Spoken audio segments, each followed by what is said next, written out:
Hello. Uh, just wanted to show you the Simcity city, the Golden Dawn city that I'm most proud of.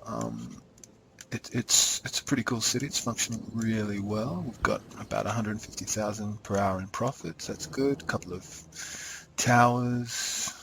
We've got our slums, our Harlem section down here. We've got high-tech industry. It's a it's a city that mixes two forms of economies. First of all, I've got four of these elegant casinos. They attract high wealth customers. They are extremely profitable. They can they can be a bit dangerous because at the very beginning, when you haven't got your hotels in place, they can be they can suck a lot of money out of the economy. But once you've got them up and running and a steady stream of tourists coming into them, they are amazing. Look at that. I mean, 674,000 profit a day, and for the most part, they're full of high wealth tourists. And to keep them going, what you need is high wealth hotels next to them. Okay, so basically, what happens is rich, indolent Westerners get on their cruise ships and sort of waddle from here to the casino. It gets filled up for a while, great, but if you do not have the 1% Inn, Hotel Azur, if you do not have these three hotels right next to the Elegant Casino, then you will not be able to consistently make money. See, what you want is the little Sims to go from the Elegant Casino straight to the hotel, and then they stay in the hotel for a while and they go straight back. It's a feedback loop basically. So I've got two casinos, and for each two casinos, I've got one sort of. You see, I've got one. That's not a hotel. I've got one row of high wealth hotels. It works very well. As you can also see, it's okay to have a bit of distance between here and there, although more people are. When you see cars driving out of your high wealth casinos, you're looking at people who are leaving town. So that's not a great thing. This one's maybe a bit too far away from the front of the hotels, but again, it all works. The water table's pretty high in this city. I mean, I don't have too many problems these days. Let's just have a look. See, we've got a lot of water, scant pollution. Of course, we've got pollution down here, but I have ground scrubbers at this stage, so I can deal with that when I have enough control of it. Yeah, this city's taken a really long time. It's kind of proof of that old truism of only God can make a tree. It's this. The reason I love SimCity, and I've always loved it since I was a kid, is just the slow, intricate binding of a community that really only takes place over time. This is why multiculturalists are fools. The cities need time to coalesce, and communities.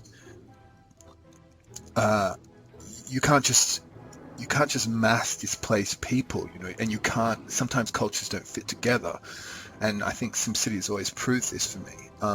Just a word on my roading. I'm on my the way I place roads. I'm not. A lot of people talk about the road system in SimCity being a game unto itself. I'm sure that's true. Or I've found I've been able to make good cities without being, without having my autobahns, as it were.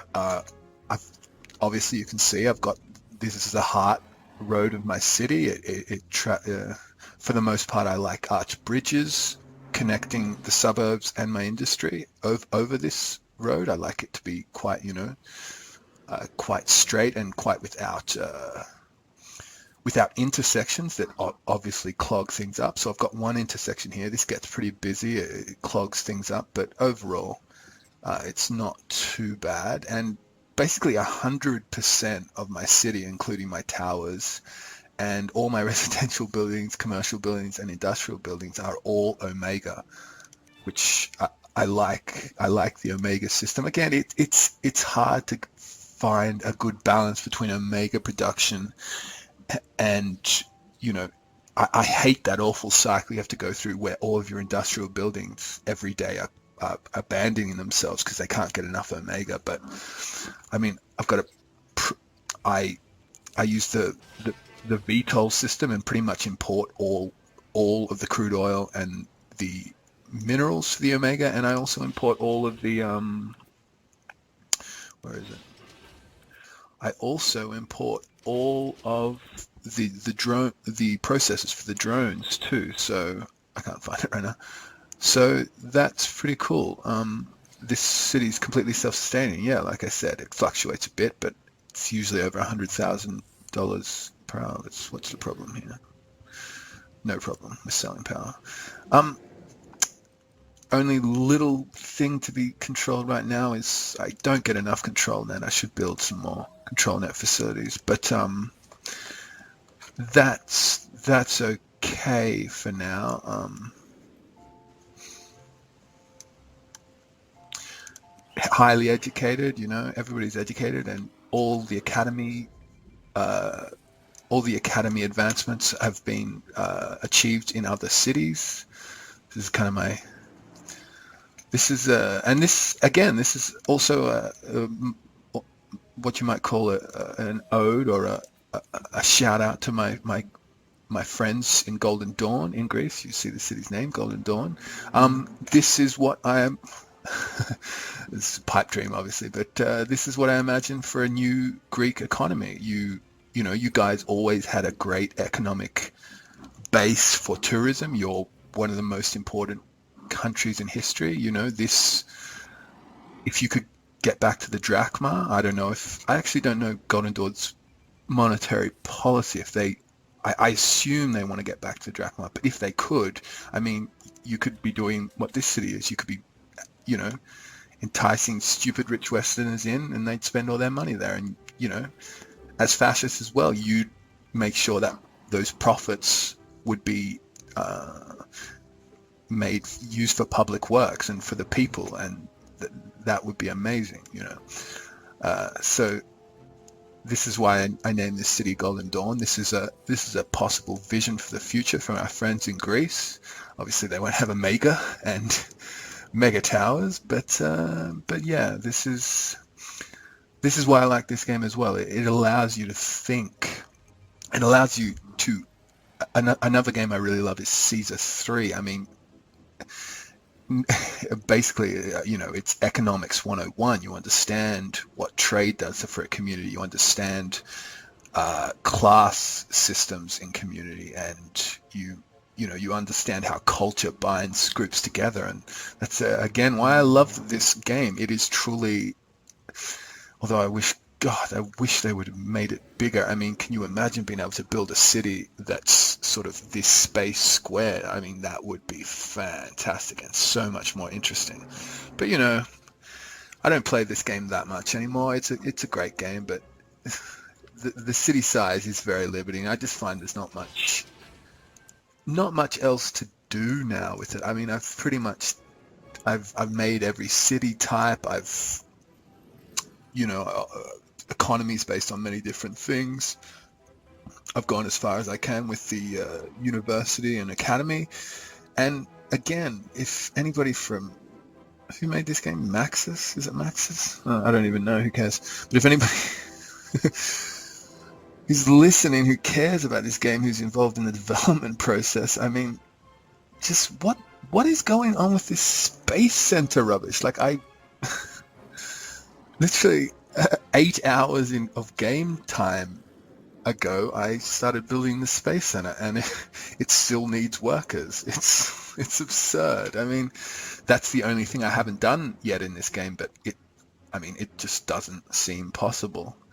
Oh yeah, and a word on pollution. I mean, OmegaCo cities can be very polluted. That's why we've got a good bonus there. That's why I like the scrubbers. They sort of diffuse the air pollution and sort of spread it out, and that's a really good thing. And also, obviously, I like ground scrubbers too. They they're good in your trouble spots. You know, you can turn them off and on, save control net, but they're good in areas that are just always going to produce pollution.